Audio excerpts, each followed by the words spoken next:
Good. Good, but I sent her a message. Okay, good evening, everybody. This is the council public meeting for Tuesday, June the 24th.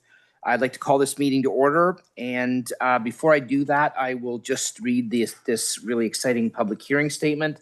If a person, public body, or specified person does not make oral submissions at a public meeting or make written submissions to the city of Richmond Hill in respect to a proposed official plan amendment or zoning bylaw amendment, the person, public body, or specified person is not entitled to appeal a decision of City Council to the Ontario Land Tribunal and may not be added as a party to the hearing of an appeal before the Ontario Land Tribunal unless, in the opinion of the tribunal, there are reasonable grounds to do so. It's almost like poetry, that statement. It really is well crafted. So anyway, I will just say that I need a motion now to adopt the agenda. Councillor Davidson, Councillor Silovitz, all those in favor, opposed, that carries. Thank you. Disclosures of pecuniary interest or the general nature thereof. Seeing none. Okay, we have one main item, I guess, today that's on our agenda, and that is the request for comments for the comprehensive zoning bylaw project neighborhood, including the North Leslie secondary plan and West Gormley secondary plan employment areas and the greenway system. So with that being said, I presume, Sal, we have a presentation by you.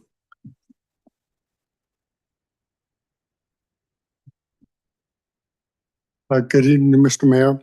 As you indicated today, I'm here before you to present the second phase of the comprehensive zoning bylaw that deals with the neighborhood areas, the employment areas, the greenway system, the Leslie Street institutional area, plus a couple of institutional areas in West Gormley and North Leslie, and the utility corridors. I will also be speaking to seems to be a vibration. No, you're okay. So I will also be speaking to the legislative requirements that bring us to tonight. I will also deal with key elements of the zoning bylaw. As far as the reason that we're here, the Planning Act mandates that the city implement the zoning bylaw that implements the official plan. The Planning Act, in addition to mandating that, subsequent to below that, the provincial planning statements, provincial plans such as the Oak Ridges Moraine Conservation Plan, the Greenbelt Plan, the Parkway Belt West Plan, all of which have to be implemented. Those documents have been implemented through the York Region official plan and subsequently to the city's official plan. That all leads down to the comprehensive zoning bylaw implementation. So on the screen, you will see the consolidated map of the current official plan that shows the various designations of where the neighborhoods, our designated lands are, the employment areas, etc. The comprehensive bylaw has some key objectives. The first being to reflect current and emerging planning and development standards and practices, to modernize the bylaw to be fully accessible on an interactive web basis and format, and consolidating and simplifying the bylaw to be more user-friendly and easy to understand and administer by staff and enforced by enforcement staff. Having said that, there are lands that will be excluded from this version of the bylaw for various reasons. One of which is the regional center, which is occurring through a different process that's coming before council through a different arm of staff. The Parkway Belt West lands are subject to minister's orders, and those will not be party to the application tonight. There are also lands under reviewing the employment areas, the conversions, if you will, that have occurred either by the minister or by changes to the regional official plan. And the final one is ministerial zoning orders, and there's a few of them scattered throughout the town that are subject to those and will not be tweaked by anything that we're dealing with. In addition to that, we're also excluding from the bylaw any property that's being considered by the Ontario Land Tribunal process, and also any applications that have previously been approved that incorporate Section 37 requirements. And the reason for that, if we change it, the Planning Act basically kills the Section 37 agreements, and we don't want to put the city or the applicants in that situation at this point in time. The bylaw also contains transition policies for some lands that the council has approved zoning bylaws, or perhaps the Ontario Land Tribunal has approved. And in those situations where there are associated minor variance applications or decisions under Section 45, site plan agreements or heritage permits or draft plans and subdivision, et cetera, those are grandfathered, and they commence from 2012 to up to 3 years after council adopts the bylaw. So they have a transition period to pull building permits in accordance with those provisions. After that 3-year period, those transition policies would lapse, and the provisions of the bylaw would then take full force and effect on those lands. As far as the comprehensive bylaw, generally, this is a general overview that you're seeing on it as the structure of the bylaw. So there's an administrative section that speaks to who is responsible for the bylaw and the dates of the bylaw. Establishments of the various zone categories are specifically listed in the establishment zones.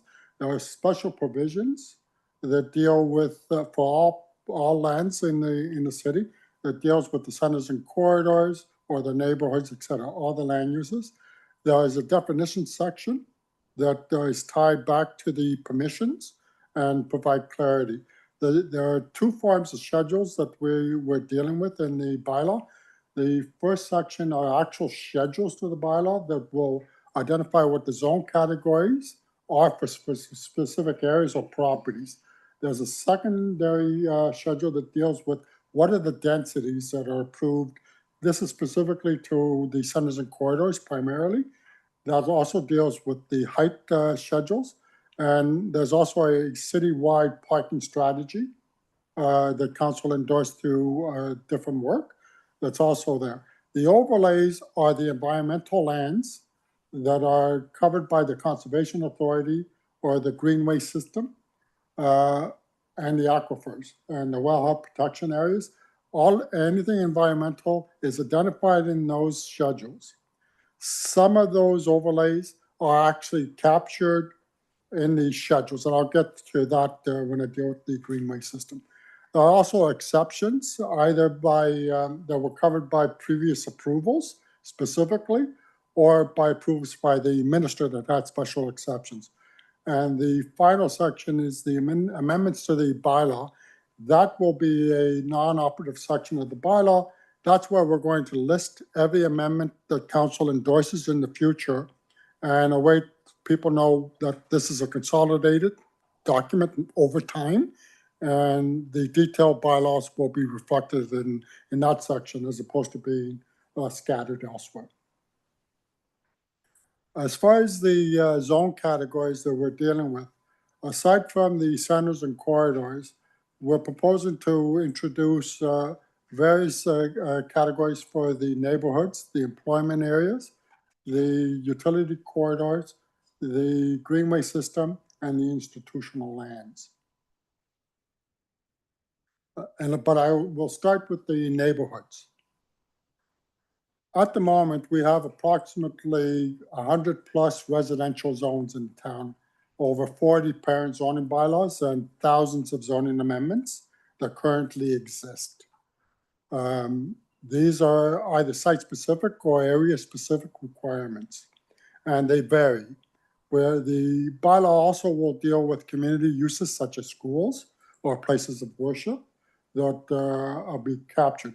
Ground-related units are also captured in some of those areas. Now, when we're dealing with the neighborhood zones, there's several sections. The one that you see before you is specific to ground related. So there's 4 zone categories. They're based generally on frontages starting from 9 meters and moving up to anything over 18 meters. So that's strictly a function of frontage requirements. And all of them are single. So from 100 plus, we're going down to 4 for single family residential based on the lot fabric requirements. With respect to semis, there's two areas that we've dealt with historically. Semi-detached as a single use in one area, but we've also had areas where, because of the nature of the development and the sites, there was a blending of singles and semis in one pocket. And it did, so council in previous bylaws allowed that mix, and that's been reflected. So instead of doing a sawtooth type of zoning, we've captured NS2 in one category in situations where that occurs. There'll be intermixing of units on a street site. The same thing applies for our townhouses. There are 2 categories of townhouses. One are street related, where the unit built forms have direct frontage themselves on the street. Usually those requirements have larger standards to be reflective and in concert with the single family residential that might be adjoining those. The second category, NT2, deals with the block developments, which historically have had lesser standards than the street related and were more intensive. Also included single family and semis in those to fill in any gaps. Again, that's a historical trend that has happened over the last 20 years. The neighborhood also permits apartments, typically the low-rise ones, that are also reflected through the apartment zone category. This is different than the centers and corridors where the high-density type apartments are typically found. And finally, we have a neighborhood zone. Now, the neighborhood zone is one that captures unique areas of town where there's a great mix of built forms in one area, which made it very difficult to zone them for singles and semis by themselves. So parts of Oak Ridges, east of Bathurst, north of King Road, parts of the village core fall into this type of category. There's only a few areas that fall into that one. Along the arterial road system, the official plan allows a mixed use of uses from residential, community uses, places of worship, community centers, and commercial. So when you're looking at the zoning schedule, however, not every single arterial road is captured by this. It's only areas where they would facilitate the potential redevelopment for such uses, such as Carver Road on the south side. But it was not intended to get rid of backlot subdivisions that back onto arterial roads. Those areas are not captured by the MNU zone. It's only the very large old lots on Major Mackenzie, Elgin Mills, Carville 16 that come to mind at this point. The last category in the neighborhood is other commercial plazas that are not directly on an arterial road necessarily. As far as the institutional areas, there are 3 pockets that are designated in the official plan. 2 of them are, one is in West Gormley, one is in North Leslie, and the other large one is the area on the east side of Leslie Street, immediately south of Major Mackenzie Drive, the old institutional area there.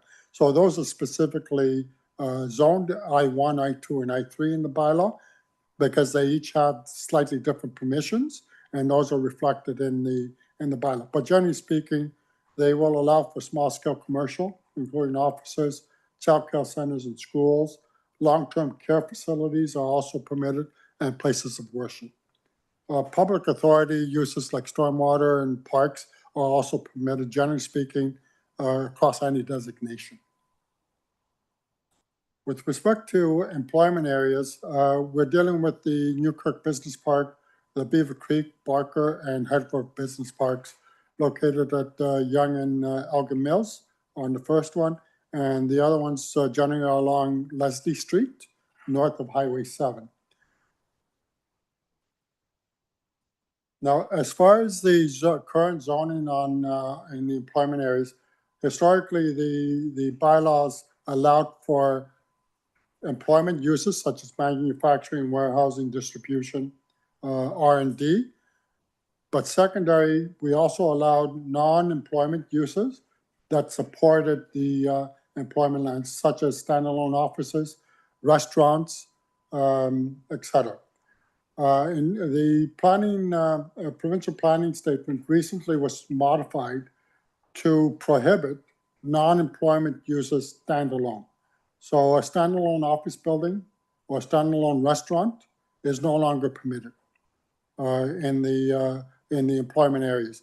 Only manufacturing, assembly of goods and materials, warehousing, R&D, and uses, non-employment uses that are directly associated with one of those primary. So, for example, if a car parts manufacturer was selling they could sell car parts from the building, or a doll manufacturer or toy manufacturer, they could sell. They can also have an associated office building for that use, but they could not have an office use standalone that would employ a planner, for example. All right, so that's a significant change to the to the rules, which will have to be reflected in the zoning bylaw. So we're changing from 4 zone categories, which used to be M1, M2, MC1, MC2, historically, now to employment area, because only one primary form of uses are now currently permitted because of the Planning Act changes. With respect to the greenway system, again, this is the current land use schedule.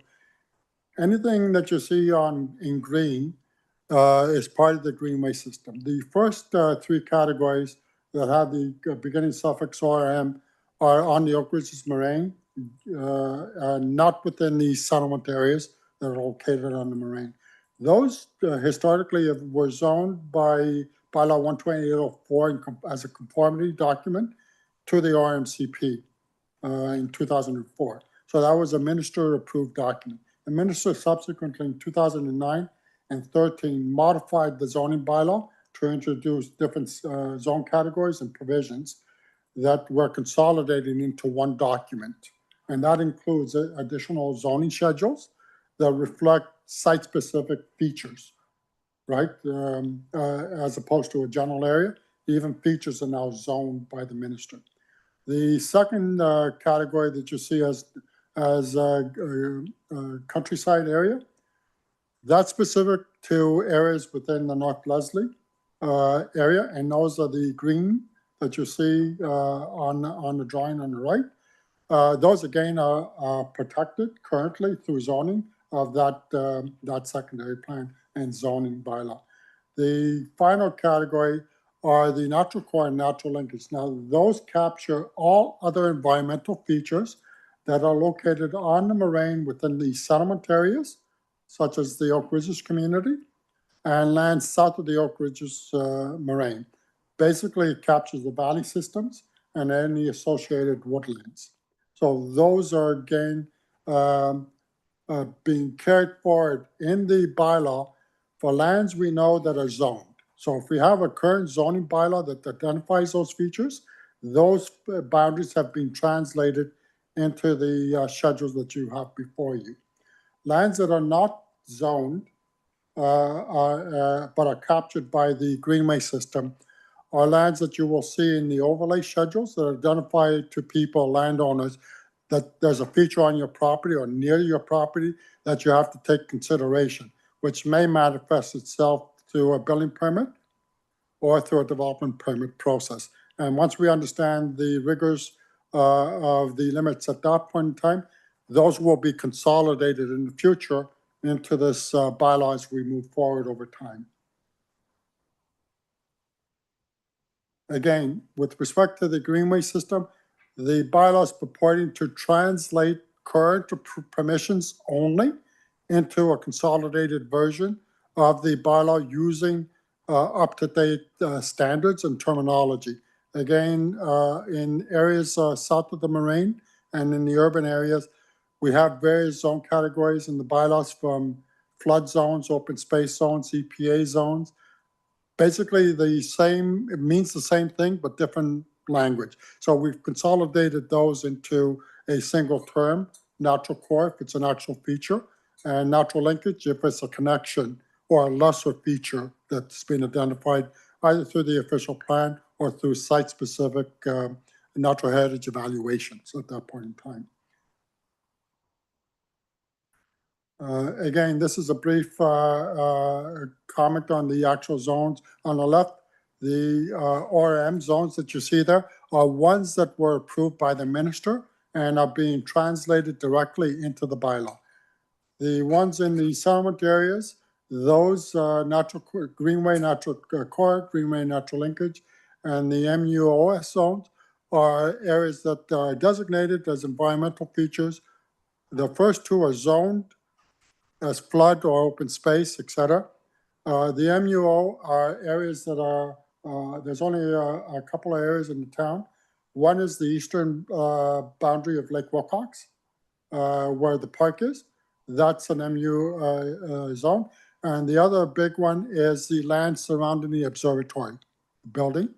Those lands are MUOS, and beyond that, it's either natural core or the subdivision that's there now. Okay. With respect to the utility corridors, this specifically is identifying the hydro corridor on the north side of Highway 7, west of Bayview Avenue. It also will capture the CN line that traverses the city and the Trans-Canada Pipeline. In the future, it will also capture the subway line whenever that is brought to fruition. Those will be captured. Uses are generally restricted to public authority uses because they're either utilized by or known by a public authority currently. The city also, however, utilizes it for park purposes. There is one exception for the highway, the utility corridor on Highway 7. That one has some historical permissions for a gas station is going to be recognized, and also the parking areas underneath that serve either the transit or the commercial. Those are also permitted in that one specific area. Okay, so as I indicated at the beginning, part of the intent of the bylaw is to be more interactive and easy to utilize and read. So one of the things that staff is undertaken is to digitize the zoning map that eventually will be available online to the community so that they will be able to see what their property or an area specifically zoned across the entire city. So at this point in time, we would like to show you an example of what that looks like moving forward, and which will be finalized with the finalization of the comp bylaw at the end of the year. So what you see before you is an area in Oak Ridges that shows you the current zoning, right? Then there's a tapestry of various zone categories that in some cases mean the same, but because of the age, have slightly different requirements.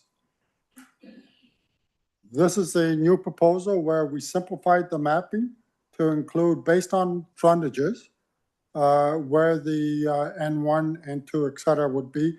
CU is a community use, which is either a church or a school in this case.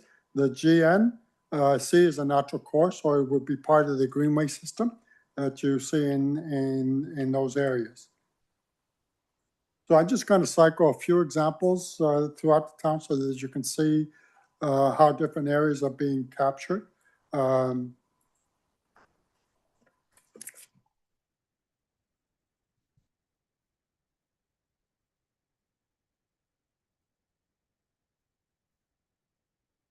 So the one that you see before you is the village court area. And again, you'll see the old zoning of 6671. And what's being proposed is that we will translate that to what you will see as N2, generally speaking. Where we can further do consolidation of the zone categories, we will certainly do that. Make sure that it's easily readable over time. But you can see that it's a much more simplified map that ultimately will identify a property as an N2 zone. People will be able to link from this to the bylaw.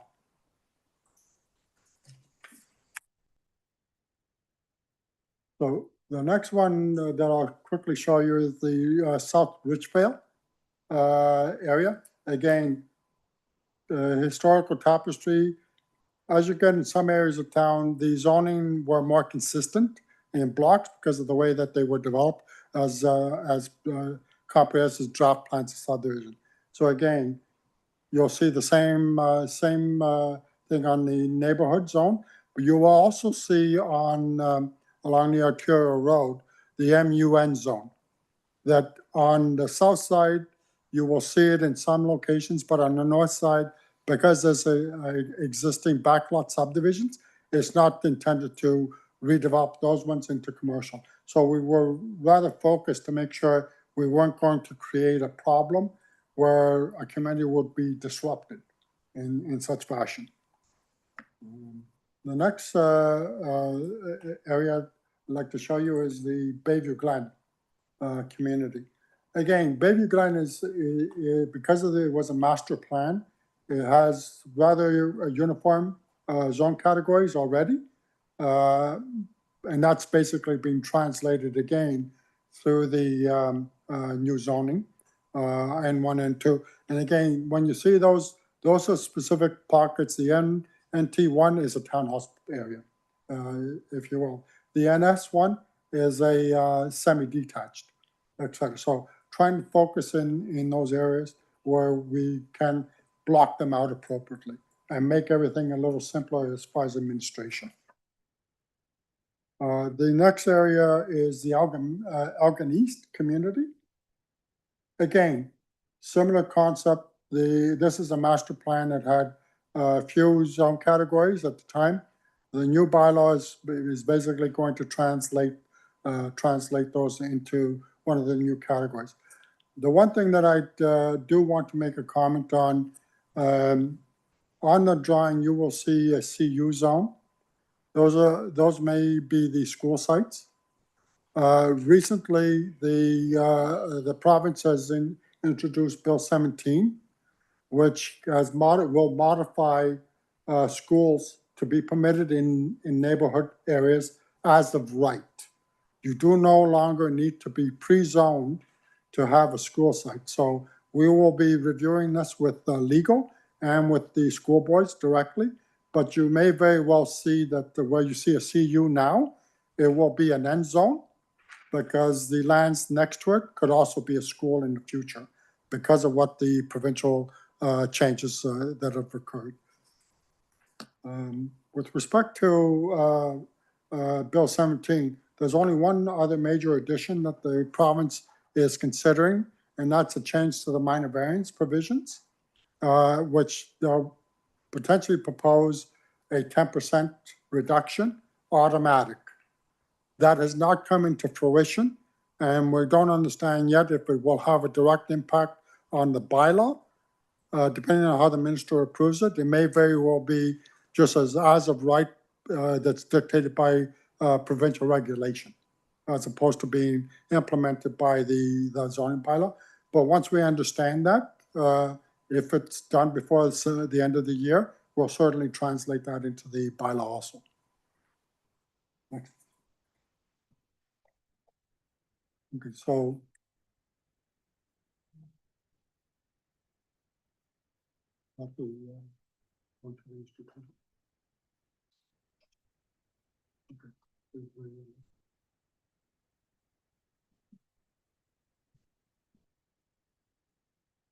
So the next zoning that you'll see is a combination. The blue area that you see, that's the Leslie Street institutional areas that is designated.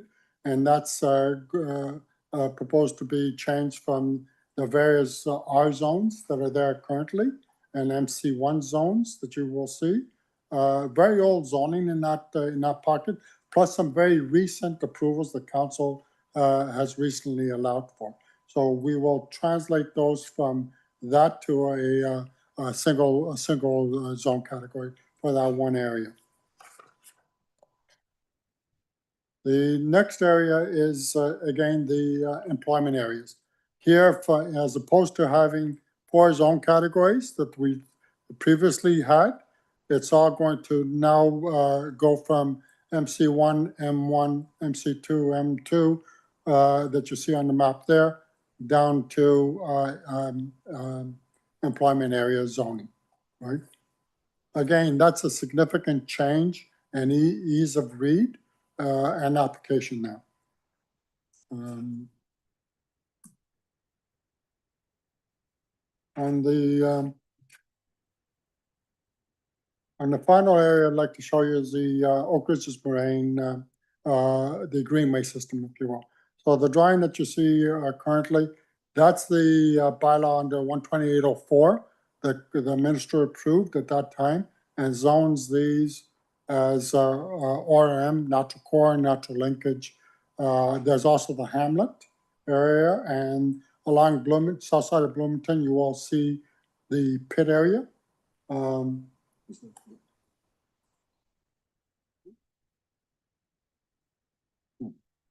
Again, you'll see the current zone categories that exist there now.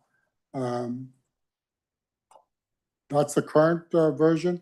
Those will basically be very similar in the new mapping because we're translating those boundaries into the new bylaw. The only thing is the text that will be consolidating to one document to consolidate what the minister did. And it will also be on one schedule as opposed to 7 that it currently did. And the last area that I'll quickly show you is the environmental lands that are south of the Oak Ridges Moraine. So again, the green are the valley systems, some of which are zoned for environment as environmental features, ozone, flood zones. Some have no zoning, environmentally speaking, because they were never confirmed on the ground at that point in time. So the next, you'll see a consolidation of that onto the NC, so GNC and the NL in this case. So this is a much cleaner version that you will ultimately be able to click on any of these properties and get further detailed and link to the text of the bylaw moving forward. With that, Mr. Mayor, I thank you. Thanks so much. Okay, so that's a lot of information. Thank you very much for that. So I'll open this up to members of the public, which we have a few here today. Do you 3 gentlemen? Oh, do we? Oh, I'm sorry. Okay, we'll do that first then. That is Michael Theodoros. So he's joining us electronically. So Michael, welcome. You've got 5 minutes to tell us your thoughts on this. Yeah, I actually just have a quick question. Are we going to be dealing with the centers and quarters at a future council meeting? Because what threw me off is actually my February 25th submission was included in tonight's material, but I noticed the discussion tonight didn't touch on like the Richmond GO station or that area. So maybe I'm not actually. Yeah, that's actually a good question. Actually, can we just stop the clock? That's a good question. Can we, Sal, with. Yeah. So you, Mr. Mayor, the application before us is the lands that we've already dealt with the centers and corridors through bylaw 3025. The council previously considered and approved. This is an amendment to that bylaw that will add the neighborhood employment areas, the utility corridors, institutional lands and the greenway system to that bylaw. So council's already made a decision with respect to the centers and Right. corridors already. So I think what you're getting at, Mr. Theodoros, is that item number 1 under 4.1.1.2 is a letter from you dated February 25th, and that was in fact about the centers and corridors item. Is that right? That's correct.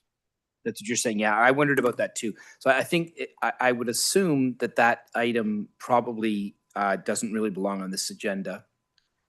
Is that correct? Through you, Mr. Mayor, no, that item is a historical information Okay. because there, as you are aware, there are appeals to bylaw 3025 specific to the centers and corridors. Okay. So that's going through a different process at this point. Okay. All right. So, Mr. Theodoros, I mean, that's probably an explanation as to why it's there. But regardless, we're talking about the issue before us today. So if Yeah, you want so to you go know what, I ahead. can, actually, what my, actually, my discussion was actually gonna center around transit, so I think it's actually applicable to tonight. If you want me to go ahead, I can do a quick. Well, you've got set of- 5 minutes, so go Yeah. ahead and say whatever you'd like. Yeah. Sure, yeah, okay, so really, what I want to do is, I just want to actually touch on again my concern with, and this I think is of interest to all Richmond Hill residents, is transit, especially the Richmond Hill GO train. I've had a chance to actually, in the last month, to actually go on visit the Rutherford station. And it's an amazing station. Like, it's got plenty of outdoor seating, indoor seating, elevated parking, bus terminal and such. And Richmond really is lacking. It's really lacking good service. They actually cut off the 220 trip to Toronto recently. So while other corridors are getting more service, Richmond is actually getting less service. And about a week ago, they actually canceled the 743 train. There's like 6 seats actually in the Richmond GO station. So like as we grow as a city and even different neighborhoods that we touched on tonight, we need a bigger, stronger advocate in Richmond Hill for transit. I know we've got the subway coming, and I've actually been in touch with Metrolinx, and they actually won't give me a timeline now. They're talking about Finch work at Finch Station. So I don't even know the timeline for the actual subway there. But in the meantime, the corridor for Richmond Hill is really terrible. Back in the day, we used to have Frank Cleese, who was both an MPP and transportation minister. And before that, and then after that, we had the late David Barrow, who was actually a transit board member. But I'm thinking, well, even when I see proposals come through council, like the Hall Street one recently, doesn't seem to be an advocate for transit. And so, again, this one's not to do with center and corridor, but many people actually drive to the GO station, and they're suffering from the same poor service. There's no return trip to Richmond Hill from Toronto until 3:45 p.m. So if you have to come back before that time, it's now taking about 1:20 to 1:30 to come back on the highway. It gets killed by traffic on the Down Valley Parkway. So as a city, we've got to start looking at all these proposals, whether it's Hall Street or any of the ones you're actually going through tonight. And we need to look at transit more closely, scrutinize that. And we need more advocates here. And even like within council members, even for expenses, I'd like to see like expenses of Presto passes and less car things. Like, we're actually doing exchanges like the Hall Street when I came across the YorkRegion.com. It's exchanging low-rise houses for 300 parking spots.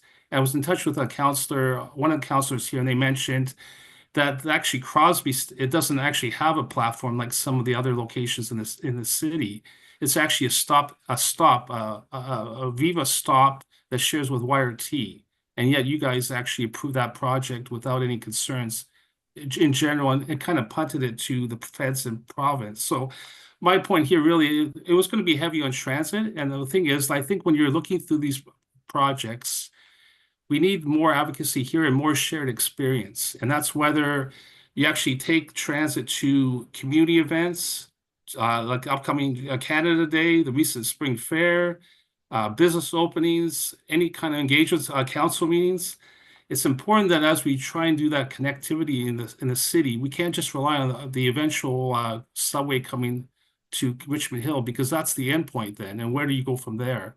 So again, really, I thought actually this was gonna be more of the Richmond Hill GO Station area, but it's something to plant a seed in for you guys to really start looking at these proposals and think from the perspective of whether it's an existing or new resident, how are they going to get around in the city? In most cases, if you're adding the 300 or 400 parking spots to a high density condo, they're probably going to pick the car, and then it's going to be tough on Young Street and even on Major Mac, Bayview. I think you can all agree that the transit right now, the traffic is very bad. Congestion is a big thing for people. And going forward, as we plan out the city, the future, as the population rises, I think we've got to look more at these projects from a shared experience. And we need more advocacy. I'm in touch with Metrolinx on a regular basis. I actually had them, through my advocacy, restore an AM and an PM trip last year. But then they have now yanked the afternoon bus thing, where maybe people want to go to Blue Jays game or for students. So it's something I think you guys have to keep in mind, even though this kind of stretches outside of the actual Richmond Hill GO Station area. So, and the one final thing I was going to say I think there's some discussion about moving the council meetings to 6 o'clock. I think that would be a bad move. I think 6:30 is the earliest you should do. 7 o'clock is not bad, but if you have a heavy agenda, I would go no earlier than 6:30 p.m. Okay, thanks very much. Okay, so anybody in the audience would like to speak to council on this issue? Don't be shy. We're very nice. Come on up. All right then. Name and address for the record. Good evening, Mayor West, members of council, staff. My name is Mark Resnick. I'm here tonight on behalf of BAIF Developments Limited and our many land holdings throughout Richmond Hill. We've attended the recent consultation hosted by staff and applaud the collaborative approach. I'm here tonight to speak to the draft comprehensive zoning bylaw as it impacts two of our properties specifically proposed for residential use, and a general comment on the approach to employment lands in the bylaw, which affects all of our employment land holdings throughout Richmond Hill. The first property is a 29-acre parcel we often refer to as the Young Zone.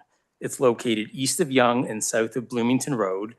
It's municipally known as 13515 and 13715 Young Street and 53 Laurent Drive. The property recently received both draft plan of subdivision approval and site-specific zoning in March. We're currently working through the next layers of approval, including detailed subdivision design, site plan approval for the first block of developments as well, and further, 2 future site plan applications are underway and being prepared for the next development blocks. The zoning bylaw approval we received was initiated 5 years ago in March of 2020 and only recently secured council approval on March 26th. The ink is barely dry on this approval, and the proposed NT2 zoning standards in the new comprehensive zoning bylaw as proposed would result in areas of non-compliance, which is problematic but could easily be corrected. Given this very recent zoning approval, the ongoing approvals that are live and have been tailored to the current zoning, our request for this property is that it be excluded from the new bylaw. The second property I'd like to speak to is a 4-acre parcel we refer to as Sirocco Court. It's located south of Stouffville Road and east of Young Street. It's municipally known as 305 Stouffville Road. This parcel is on the Oak Ridges Moraine, but does have historical development permissions. The property is composed of 4 single detached lots created by a plan registration in 2013. Those lots have not yet been developed, but as I read the bylaw, the proposed ORMNC zone would eliminate any existing zoning rights to develop houses on the 4 lots. Our request for this property is to amend the proposed comprehensive zoning bylaw to maintain the current development permissions. For both of these properties, we are happy to meet with staff and discuss. There's a lot of technical things to be worked through here. And I was speaking with Sal before the meeting, and I do hope these can be resolved to alleviate the stated concerns. The last comment I'd like to make is with respect to the employment lands. BAIF has numerous employment lands in various stages of development throughout Richmond Hill, generally located in Headford and the Beaver Creek areas. All our holdings are proposed to be zoned employment area zone in the new bylaw. Our concern, as Sal had gone through, is that the new bylaw will eliminate commercial, retail, and office uses from the list of permitted uses unless the use existed on October 24, 2024. We acknowledge fully that this is being done in response to provincial legislation. Nonetheless, in our view, it will have a clear and negative impact on the viability of these employment areas. In our view, employment area zoning changes should be paused. A proper review of the official plan policy should be undertaken first. The objective of such a review not being simply to strip out uses, but rather to consider which existing employment areas should be converted to an alternate designation and preserve those uses and perhaps even enhance them with residential. That is the type of comprehensive rethink we believe was intended by the province when the legislation came down. Reactively rezoning employment areas ahead of an official plan policy is planning out of order and without consideration for local circumstances when a one-size-fits-all approach is taken. Our suggestion is to defer the employment area portion of the comprehensive bylaw to a future phase of the process and do it in tandem with a proper review of the policies. Thank you. Those are my comments, and I'm happy to take any questions. Okay, thank you, Mr. Resnick. Is there anybody else that would like to speak to council? Gentlemen? No? Going once, going twice? Okay, we'll bring this back to staff then at this time, if there's nobody else. I need a motion to get us started to refer all comments back to staff. Councilor DiPaolo. Thank you, Mr. Mayor. Happy to move the staff recommendations to continue to keep the ball rolling on this comprehensive zoning bylaw. But like any application, I mean, the city's the applicant in this case, but like any, this is a starting point, and you know, we hear from the public, and I'm hopeful that the comments made today by Mr. Resnick are taken seriously by staff, and my preference would be to exempt properties that are going to lose current zoning designation. I don't think the intention here is to strip away uses, especially from employment. And you know, if there's 4 building lots at Yonge and Stouffville, this shouldn't create one lot. That's just information that's been provided. I'm sure it's being considered, and I'm confident our staff will come back with an analysis that you know, sheds light on what's happening there, and the recommendation when it comes to us won't be prejudicing any current landowners. So, you know, with that said, I'm happy to receive the report and move the public input and the comments from today's meeting to our staff to continue the process. Thank you. Okay, thank you very much. I need a seconder. Councillor Davidson, you want to make a comment? Thank you, and through you, Mr. Chair, thank you for the presentation. There's so much to digest here. I do want to pick up on the delegate's remarks. My understanding is that the new zoning for the area south of Bloomington, north of Worthington, the Bayflands, actually increases, for example, stories from 4 stories to 6. Like, does this new zoning not actually increase the ability of BAFE to develop those lands? I'm so confused. Through you, Mr. Mayor, the lands south of Bloomington, east of Yonge, there's actually two categories that we're dealing with. There's a strip directly fronting onto Yonge Street, which is part of the local center, and that are currently, as far as the official plan, permits 6-story buildings currently. The lands that the gentleman's talking about is the lands to the east of that are part of the draft plan of subdivision for block townhouse developments. That's what he's specifically talking about. Through you, Mr. Chair. So they've already cut down the trees. They're already working on that. I don't understand how this zoning would affect that unless this is another parcel that I don't understand. No, it is the same parcel. What the gentleman's they've reviewed the provisions in the bylaw and take issue with some of the standards. when they compare it to the recently approved, and they're suggesting that that some of the standards should be recognized from what they just approved from the comprehensive bylaw before you. Appreciate that the comprehensive zoning bylaw is trying to deal with development standards across the entire city. So we were utilizing most recent development standards that are applicable across multiple sites in town. What the applicants specifically speaking to is that they got an exception through that bylaw that increased the height for the townhouses from what otherwise would be a typical requirement.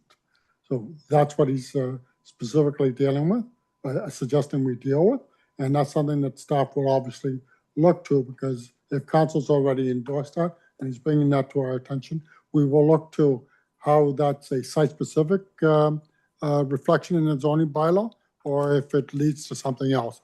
But at the very least, we will look at what council's already approved on that site through recent approvals for those lands and make sure that they're translated. The intent was not to go backwards, but if they found that that's in case what happened, we will look to speak with the gentleman and his client and try and resolve those. Thank you, through Mr. Chair. So when they asked for exemption from the bylaw, it sounds like, oh, anything goes. But no, really what they're saying is we want what we thought we were dealing with to begin with. So just from a layman's standpoint, why wouldn't everything that, once the shovel's in the ground, which they have already done, why wouldn't that grandfather whatever agreement they have? Because that makes it really risky for everybody because they don't know when the bylaw is going to change. I mean, I know this is not an annual thing. I know this is a big bylaw change, but why wouldn't that already sort of be okay? Whatever, when as soon as you've got a shovel in the ground, whatever the bylaw was when you started, that's the one you get to go by. Because otherwise, how do they plan? Through the chair to Councillor Davidson. So the applicant actually, notwithstanding they've cleared the site, they actually don't have site plan approval. So site plan approval is one of the transition policies that allow for the comprehensive zoning bylaw that we saw at the centers and corridors. You have to have zoning in place and you have to have a site plan application, and allows you to have transition. So we've dealt with that in the centers and corridors.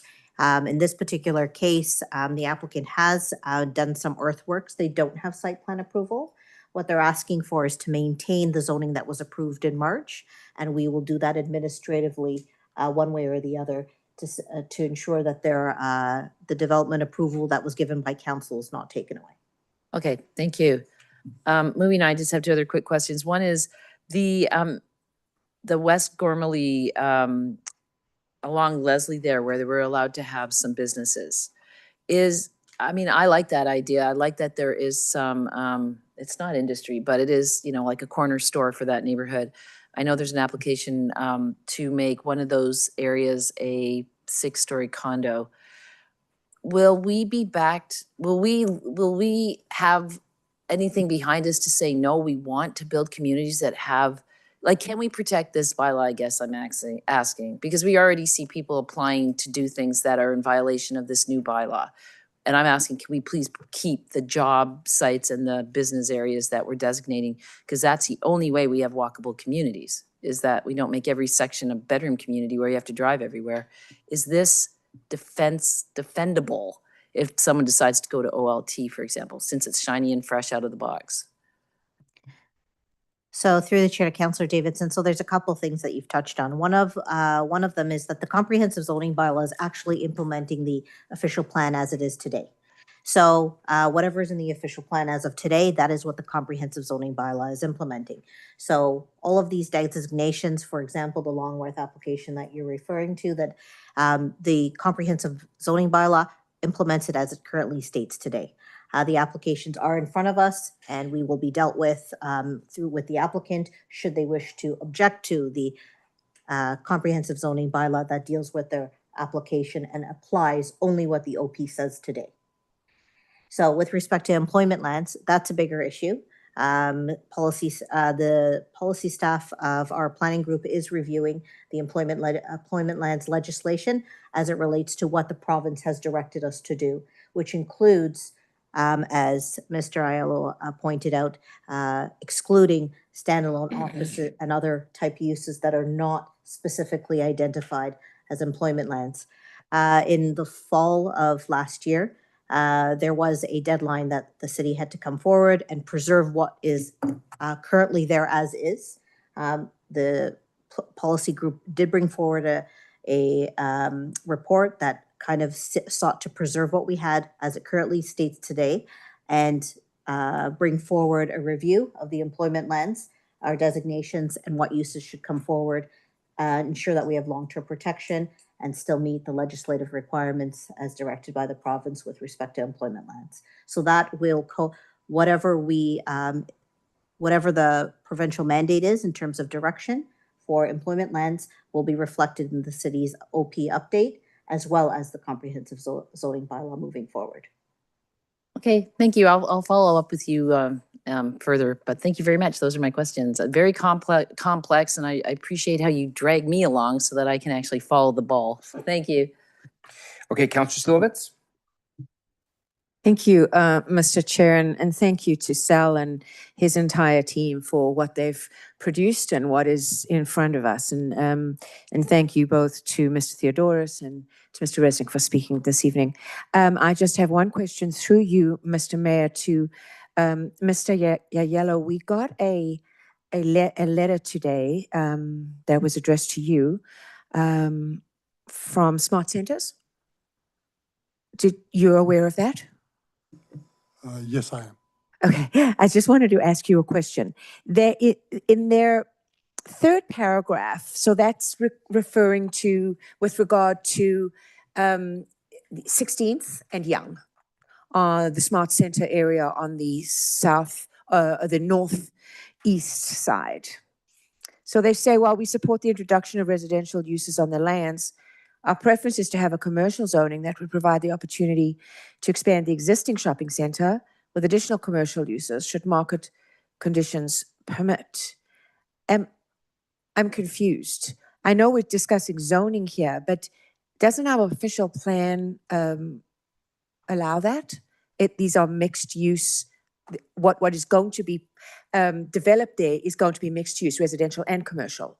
Yeah. Or am I conflating something? No, to you, Mr. Mayor.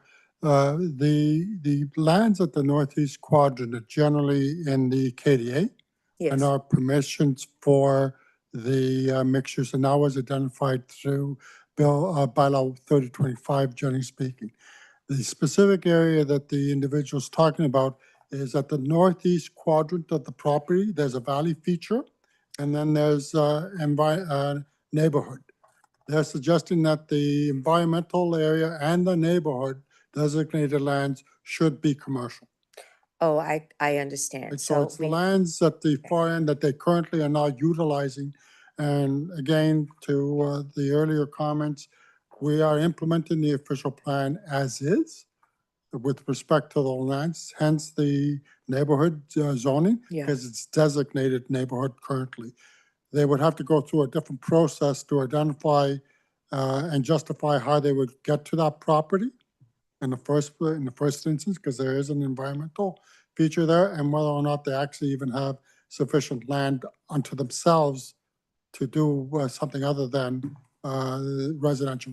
So that'll have to come in at a later date for them to justify that change. Thank you, Mr. Yellow. I now understand exactly what is being said in that letter. Thank you, Mr. Mayor. Okay, thank you. Deputy Mayor Regional Local Councillor Chan. Thank you, Mr. Mayor. Thank you, Sal and staff, for the report. All those work have been up to now, as well as the demonstration, interactive. That's always interesting to see something shifting, moving in different colors in front of your eyes. And thank you for the delegates. Speaking of delegates, specifically the in-person delegate mentioned about number of sites. I guess my reaction is that it's not unreasonable to request to have the current zoning be applied to those sites where particular work has been begun either through application for OPA or zoning bylaw amendment under the current regime. so to speak. But also I'm hearing about the request for pausing, and that begs the question. I think I know the answer, but I think it's important for all of us to be reminded through Mr. Chair. Are we not doing all this process under certain particular target timeline by which we'd have to get this proposed bylaw ready? So how much room would we have to pause, assuming that is a possibility, through Mr. Chair? Because there is a request for pausing until a later time, if I hear correctly, from the in-person delegate, particularly on the Parliament lens. Through the chair to Councillor Chan, so I'm not sure about pausing. Insofar as the Planning Act requires that a zoning bylaw be passed within 3 years of the official plan being updated. So that's the timelines that we're working under. So there's no proposed pause. In accordance with our half commitments, which require us to have certain components of the zoning bylaw in place, we will exceed those requirements, which our last deadline is October 28th of this year.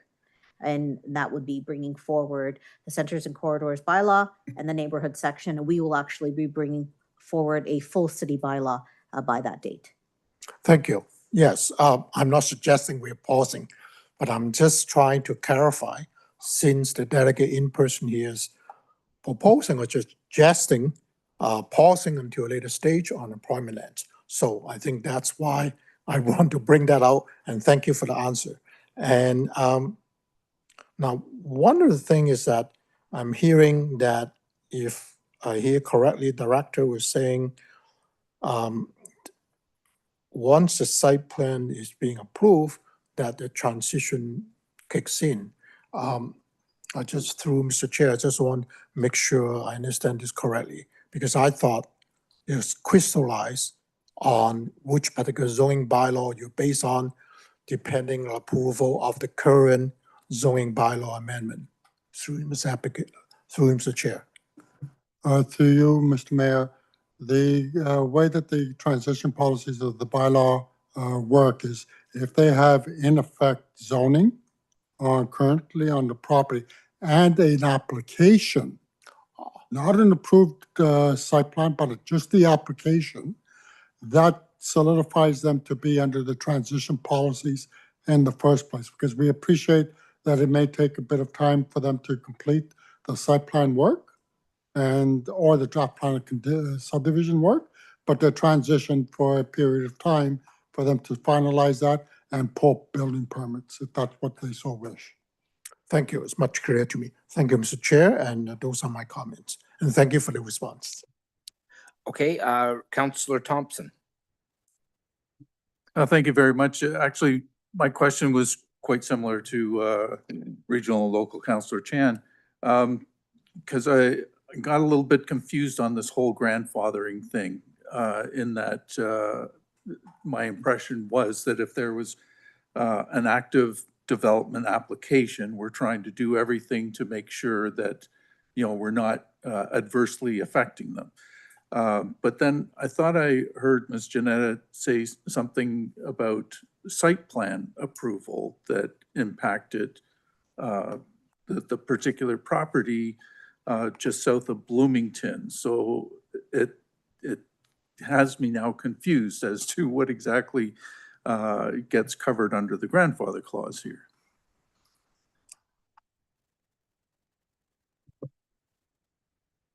Through the chair to Councillor Thompson. So the transition policies that we have under 30-25 would say you can have your approvals in place that you have in place, provided that you're zoning compliant and you have a site plan application filed.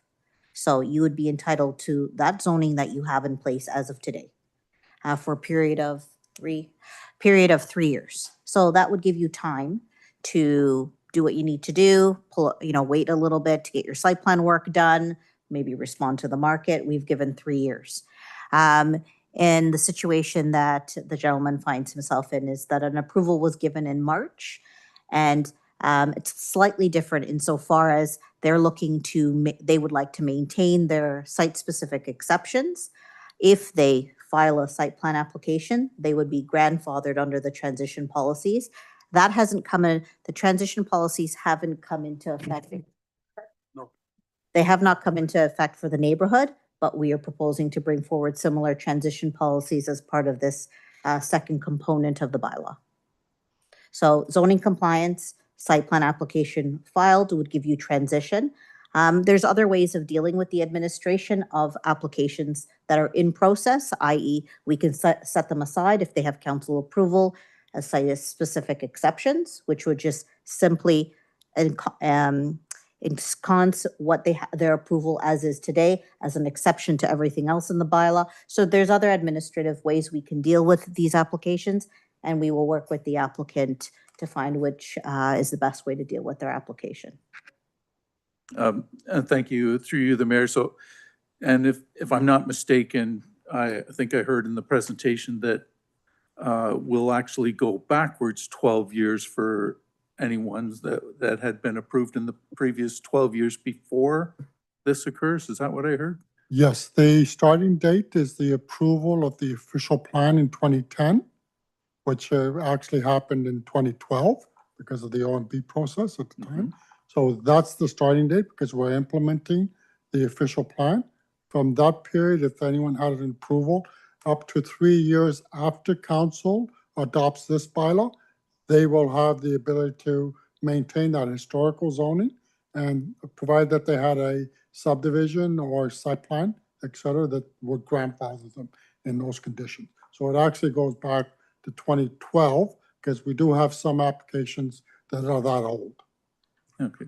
And then just finally, to go back to the question from the delegate, 305 Stouffville Road. Is there an active development application? Through you, Mr. Mayor, that one we will need to have a closer look legally because the OMCP allows lots of record to have a single-family residential built on them anywhere on the moraine from the 2001 document. The question is, are those legal lots that existed as of that date? The gentleman suggested that they were registered in 2013, which begs the legal question, are they legal lots? So Mr. Resnick appreciates that legal issue. So there will have to be some investigation because we cannot contradict the OMCP as far as allowing something like that. So there may be historical data given when that was done, the original approvals. They registered the plan somehow much later, but that was still after the 2004 and 2009 amendments by the minister. So we have to do some legal review to see what is the legal status. If in fact it confirms that they were grandfathered in some manner, and perhaps the minister has to confirm that to us, then they will be able to realize those 4 lots. If the ministry decides that it's not a legal lot, then the OMCP will preclude the use development. So we have to do some investigation with those on those properties. Thank you, through the mayor. So it just sounds to me that we're pending an opinion before we can move one way or the other. On that specific site, yes. The generally speaking, nothing in the 2004 bylaw would preclude a single-family residential on a lot of record in any of the zone categories. So that's similar to the estate lots that you see currently, south of Stouffville, east of Bayview. All of those are in the natural core designation, but they're existing lots of record that are allowed to have a single-family residential on those. This will be a similar condition. We just have to confirm that the 4 lots are actually legal lots as of the 2004 date that's mandated by the Oak Ridges Moraine Conservation Plan. Okay, much appreciated. Those are all my comments. Thank you. Okay, thank you very much. Councillor Hsu. Thank you, Mr. Mayor, and thank you for the staff working on this coming zoning bylaw is really comprehensive and needs time to digest. I have one question on a specific site. Where is southeast corner of Leslie and 16th Avenue. And according to today's report, it appears that this area is designated as an employment area, which may restrict it from being converted to other uses. I'm just want to check the current zoning status of this specific location through Mr. Chair.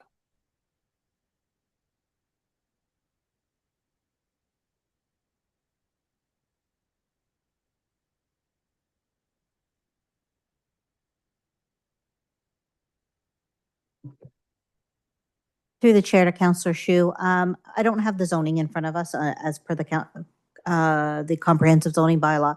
It is designated employment lands currently. So we will take a look and we can report back to you on kind of what the implications are of the comp zoning bylaw on that property. What I can say to you, as I said before, is that the comprehensive zoning bylaw is implementing the official plan as of today. Save and accept any type of direction that we have received from the province with respect to employment lands. We will be trying to incorporate those as part of the comprehensive zoning bylaw moving forward. So we can get back to you in that regard. Okay, so On that let's start specific offline. property. No problem. My next question is, can any current or potential applicants appeal this zoning bylaw before submitting application, even it will be approved by the council? From Mr. Chair. Through the chair to Councillor Shu, yes. So the comprehensive zoning bylaw applies to all properties across the city. So any property owner can appeal the zoning bylaw. They have to make present delegation at these statutory forums in order to secure their appeal rights. But as the comprehensive zoning bylaw applies to the city as a whole, property owners do have that appeal right. Okay, so that means if any specific application, if they win for the appeal, they could be excluded from any zoning bylaw, right? Am I correct? If they win their appeal, they would Yep. if they won their appeal, say for example, they were asking for exclusion from the zoning bylaw, yes, Yep. they would be excluding, they would Okay. win that right to be excluded from the comprehensive zoning bylaw. And Okay. whatever zoning they have in place today would appeal to their property moving forward. Okay, crystal clear. That's all my comments. Thank you so much. Okay, is there anybody else? I just wanted to, Sal, if I could, so I think I just heard we were targeting having all this wrapped up in October of this year. Is that right? I believe we're trying to target actually September Okay. of this year to try and finalize, to make sure that we meet the HAF agreements, which are into October. Right. But we want to make sure that we've given ourselves enough leeway to, in case there's issues that crop up. Right. Okay. I mean, I gotta tell you, this has been a very, very, very long time coming, and I realize that we're kind of, you can see the finish line here, and I think we do need to get moving here, because it was interesting watching the simulation. That's kind of a graphic representation of why this is so important, is that it takes what is currently a complete dog's breakfast of zoning categories and permissions and so on, and consolidates it to something that's much, much easier to understand. And frankly, I'm looking forward to getting rid of bylaws like 6671 that are just so utterly out of date with today's reality and all of the different things that we were dealing with from the province and to respond to community needs. So I think it'll, this is not something maybe that the general public thinks about on a regular basis, but I think it will really help to finally get us to a point now where, our zoning expectations are much, much clearer when we get this finally finished. And I actually do appreciate the graphic representation, and I presume all of that information will be available on the website, right? That simulation that we talked about will be available on the website? To you, Mr. Mayor, eventually, we're showing you what the representation will look like, but staff is trying to finalize that working document. It's still in progress to Now- make sure that it's finished for the September dates. Okay, that's fair. I mean, the point is that I think that's a really important tool for the community to use because it is straightforward enough that I think it'll make sense to people to understand, you know, what's going there. They can look where their property is. They'll know, they can look for the description of that particular zoning designation and, you know, that will put them much further ahead than they are at the moment. So, okay, with that being said, thank you very much for all of that. And thank you for the delegates that spoke. We have a motion in front of us to refer all comments back to staff. All those in favor? Opposed? That carries unanimously. And this is the point in time where I believe we can move a motion for adjournment. Councillor Thompson, Councillor Silovitz, all those in favor? Okay, we will see all of you council members bright